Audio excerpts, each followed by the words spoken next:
Meu nome é Juliana. Tenho 32 anos. E aquela festa junina era para ser o começo de uma reconciliação. Mas se tornou o fim de uma vida inteira tentando pertencer a algum lugar dentro da minha própria família. Era uma noite quente de dezembro em Campinas, daquelas em que o ar parado sufoca e nem a brisa da madrugada alivia. Eu havia chegado com 1 hora de atraso por causa de um acidente na rodovia Anhanguera. E quando subi os degraus da varanda da casa, a mesma casa que eu havia comprado para os meus pais no Jardim Proença, ouvi vozes familiares vindas da janela entreaberta. Levantei a mão para bater, mas congelei. Era a voz da minha mãe, alta e despreocupada, seguida pelo tinido de taças se chocando. Que bom que a Juliana não veio. A festa ficou muito melhor assim. Minha irmã mais velha, Sabrina, emendou com um tom afiado que eu reconhecia desde a infância. Ninguém aqui sente falta dela de qualquer jeito. As risadas que se seguiram vieram de várias pessoas ao mesmo tempo. Ninguém protestou. Ninguém discordou. O silêncio dos convidados era tão eloquente quanto as palavras delas. Abaixei a caixa com o presente caro que eu havia embrulhado com cuidado. A deixei ali, na soleira da porta, como quem enterra a última esperança. Desci os degraus devagar, entrei no meu carro e fiquei parada por alguns instantes no escuro, olhando para as janelas iluminadas da casa. Não chorei. A raiva havia sido substituída por algo mais frio e mais firme. Determinação. 3 meses antes daquela noite, tudo havia começado com uma briga na sala de estar daquela mesma casa. Eu havia comprado o imóvel no Jardim Proença para dar aos meus pais uma aposentadoria tranquila. Uma casa ampla, bem localizada, com quintal e área de serviço. O que eu não esperava era que eles transformariam o quarto de hóspedes em residência permanente para a Sabrina, que vivia às minhas custas sem demonstrar nenhum esforço de mudar isso. Naquela tarde específica, a empresa de cosméticos da Sabrina estava à beira da falência. Ela havia aberto o negócio 2 anos antes com dinheiro que eu havia emprestado e que jamais foi devolvido. A gestão era um desastre. Gastos com eventos desnecessários, viagens a feiras em São Paulo e no Rio pagas pela empresa, fornecedores inadimplentes, clientes insatisfeitas. A receita despencava a cada mês. Meus pais me convocaram à casa para pressionar uma solução. Você tem dinheiro mais do que suficiente para salvar a empresa da sua irmã, disse minha mãe cruzando os braços. Ela construiu isso do zero e você vai deixar acabar? Pedi para ver a contabilidade antes de tomar qualquer decisão. Passei 1 hora analisando as planilhas e os extratos. O que encontrei foi um buraco sem fundo. Dívidas com fornecedores, parcelamentos no cartão corporativo para despesas pessoais da Sabrina, funcionários com salários atrasados. Injetar dinheiro ali seria o mesmo que jogar na fogueira. Não vou investir em um negócio que não tem condições de se sustentar, disse com calma, empurrando os documentos de volta sobre a mesa de vidro. A contabilidade mostra gastos irresponsáveis e nenhuma perspectiva real de retorno. Minha mãe me olhou como se eu tivesse cometido o maior crime do mundo. Você é fria, Juliana. Sempre foi. Família não é planilha. O que se seguiu foi um silêncio hostil que durou semanas. Olhares cortantes durante as raras visitas, mensagens de áudio carregadas de indiretas, posts nas redes sociais sobre quem realmente te apoia quando você precisa. O ambiente havia se tornado insuportável. Foi quando me lembrei do conselho do meu advogado, o Dr. Renato, que havia insistido, na época da compra do imóvel, em incluir uma cláusula de reversão no contrato. Uma proteção legal que garantia que o imóvel poderia ser retomado por mim em caso de desentendimento grave ou uso indevido da propriedade. Aproveitei o momento para estabelecer limites financeiros claros. Informei que não cobriria mais os cartões de crédito deles, nem as despesas extras do dia a dia. Manteria apenas os custos básicos de manutenção da casa. A reação foi de indignação pura. Meus pais me trataram como inimiga, como se eu tivesse lhes roubado algo, e não o contrário.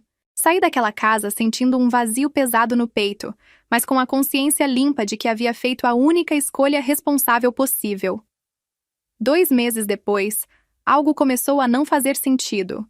A Sabrina, cuja empresa estava praticamente encerrada e cujas dívidas eu me recusara a pagar, passou a aparecer nas redes sociais com um novo carro, um SUV importado, e fotografias de viagens para resorts em Caldas Novas, em Gramado, em Porto de Galinhas. Stories exibindo jantares em restaurantes caros, roupas de grife, acessórios de luxo. Minha melhor amiga, a Carol, veio me visitar no apartamento numa tarde de sábado e ficou olhando para as fotos com a mesma estranheza que eu sentia. Ju, isso não fecha, ela disse, apontando para a tela do tablet. Uma empresa falida não banca esse nível de gasto. De onde está vindo esse dinheiro? É exatamente o que eu fico pensando, respondi. Alguém está bancando isso. Mas quem? Confiei no meu instinto e contratei um investigador particular, o Jonas, especializado em investigação financeira e patrimonial. Passei a ele todos os documentos que tinha, a contabilidade desastrosa da empresa da Sabrina, os extratos que ela havia me apresentado meses antes e as capturas de tela das redes sociais com os gastos ostensivos. Jonas me garantiu que rastros financeiros nunca desaparecem completamente. Levaria algumas semanas, mas encontraria a origem do dinheiro. Enquanto isso, recebi pelo correio um envelope com um convite para a festa de confraternização de fim de ano dos meus pais. O bilhete escrito à mão dentro do envelope tinha um tom que eu não reconhecia neles. Conciliador, quase carinhoso. Falava em recomeço, em deixar o passado para trás, em celebrar o Natal em família. Algo não estava certo. Decidi aceitar o convite. Não por saudade, mas para mantê-los tranquilos enquanto Jonas terminava a investigação. Se eles acreditassem que eu havia abaixado a guarda, não tomariam nenhuma medida para apagar evidências. Uma semana antes da festa, Jonas colocou uma pasta grossa sobre a minha mesa. Sentei-me diante dos documentos com o estômago contraído. O que estava ali escrito era pior do que eu havia imaginado. Meus pais, em conjunto com a Sabrina, haviam adulterado a escritura do imóvel registrado no meu nome. A cláusula de reversão havia sido removida do contrato original, mediante a apresentação de documentos falsificados ao cartório. Com a propriedade aparentemente limpa de qualquer restrição, eles a utilizaram como garantia para obter um empréstimo com alienação fiduciária junto a uma instituição financeira. Sem meu conhecimento, sem minha autorização e com a minha assinatura forjada nos documentos. O valor liberado pelo banco: 950 mil. Jonas apontou para uma seção destacada em amarelo no laudo. Sua assinatura foi falsificada no requerimento de alteração da matrícula e na proposta de crédito. É crime contra o sistema financeiro nacional, Juliana. Artigo 19 da Lei 7.492. Pena de 2 a 12 anos de reclusão. Fiquei olhando para os documentos por alguns segundos em silêncio. Encaminhe tudo para o Dr. Renato agora. Quero uma ação de reintegração de posse com pedido liminar na mesa até amanhã. Os extratos bancários mostravam para onde havia ido o dinheiro. Quitação das dívidas da empresa da Sabrina com fornecedores e com o banco, compra do SUV importado, reservas nos resorts, parcelas de cartão de crédito acumuladas ao longo de meses de gastos excessivos. Meus pais haviam cometido uma fraude financeira grave para sustentar o estilo de vida da filha favorita, utilizando um bem que eu havia comprado com o meu próprio trabalho. O doutor Renato confirmou o que Jonas havia descrito. A conduta configurava falsidade ideológica, estelionato e crime contra o sistema financeiro. Com as evidências em mãos, conseguimos em tempo recorde uma liminar judicial autorizando a reintegração de posse imediata do imóvel, sem necessidade de aviso prévio. Passamos os dias seguintes revisando cada detalhe para garantir que não houvesse nenhuma brecha.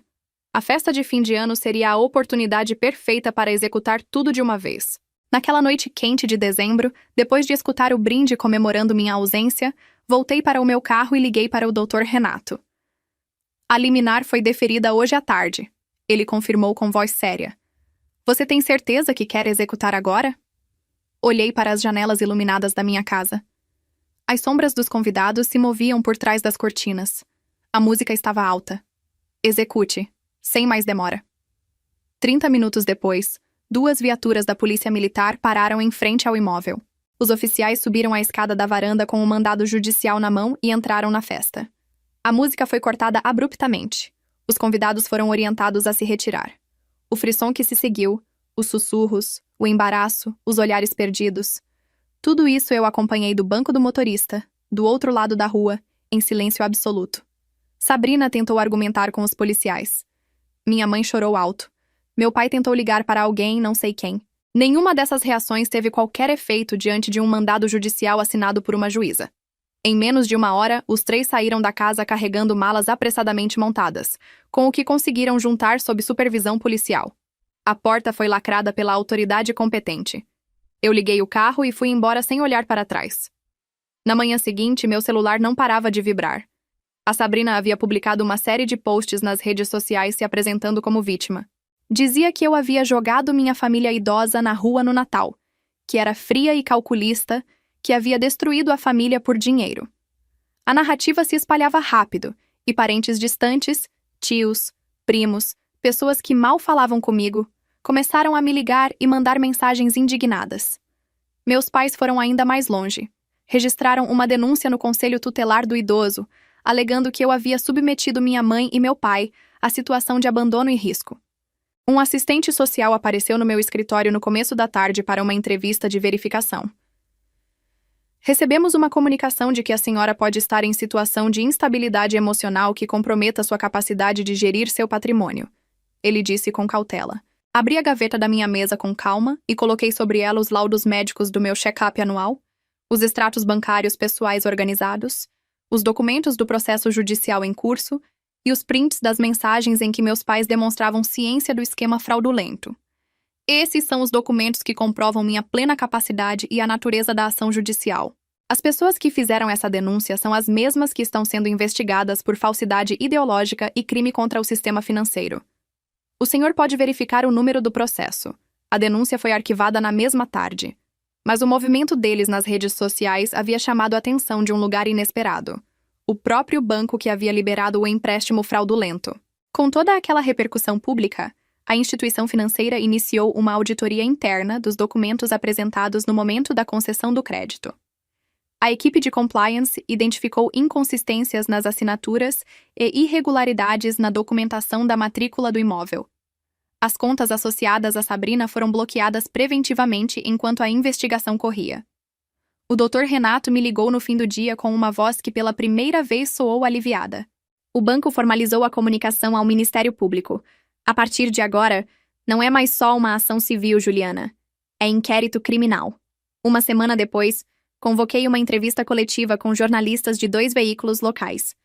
Não para me defender nas redes sociais. Esse campo de batalha não me interessava. Mas para apresentar fatos documentados a profissionais que saberiam contextualizá-los. Mostrei o vídeo da câmera de segurança da varanda, que havia gravado o brinde à minha ausência com áudio cristalino. Apresentei os laudos periciais da assinatura falsificada, os extratos bancários rastreando o destino do dinheiro e o relatório completo do Jonas. Em menos de 24 horas, a narrativa de filha cruel que expulsou os pais no Natal havia se desfeito completamente diante das evidências. A repercussão nas redes sociais se inverteu. As vaquinhas online que a Sabrina havia aberto para pagar advogados foram encerradas pelas próprias plataformas após denúncias de uso indevido. Comentários de apoio se tornaram questionamentos e depois acusações. 2 dias após a coletiva, minha mãe e meu pai apareceram no estacionamento do meu escritório. Minha mãe segurou a maçaneta do carro antes que eu pudesse entrar, com o rosto inchado de choro. Juliana, pelo amor de Deus, retire as queixas. A Sabrina errou, mas ela é sua irmã. Ainda somos família. Olhei para ela com uma serenidade que surpreendeu até a mim mesma. Falsificar minha assinatura para tomar quase R$1 milhão emprestado no meu nome não é um erro, é crime federal. O sistema de justiça vai cuidar do que a família não soube. Abri a porta, entrei no carro, fechei. Minha mãe continuou falando do lado de fora. Eu não ouvi mais nada. 3 meses depois, sentei no banco de uma sala do Fórum de Campinas e escutei a leitura da sentença. A juíza reconheceu a prática de falsidade ideológica, estelionato e crime contra o sistema financeiro. A Sabrina foi condenada a 5 anos de reclusão em regime semiaberto, com obrigação de restituir integralmente os 950 mil US$ à instituição financeira. Meus pais, por terem participado ativamente da adulteração dos documentos, foram condenados a penas alternativas com prestação de serviços comunitários e pagamento de multa, além de perderem qualquer direito sobre o imóvel. A casa voltou para o meu nome, livre de qualquer ônus. Saí do fórum com passos firmes, sem olhar para trás. Minha mãe tentou me chamar no corredor. Eu continuei andando. Do lado de fora, o sol de março batia forte nas pedras portuguesas da calçada. Peguei o carro, liguei o ar-condicionado e fiquei parada por um momento antes de arrancar. Não senti alívio imediato. Senti algo mais profundo, uma espécie de silêncio interno que eu não havia conhecido em anos. Aprendi, da maneira mais dolorosa possível, que tolerar comportamentos manipuladores por amor ou por obrigação familiar não é lealdade. É combustível para a ganância crescer sem limite. O fato de compartilharmos o mesmo sangue nunca deveria ter sido passaporte para que me tratassem como um recurso financeiro a ser explorado. Proteger o que você construiu com seu próprio esforço não é egoísmo, é sobrevivência. E às vezes a decisão mais corajosa que você pode tomar é simplesmente parar de salvar quem escolheu, deliberadamente, te afundar.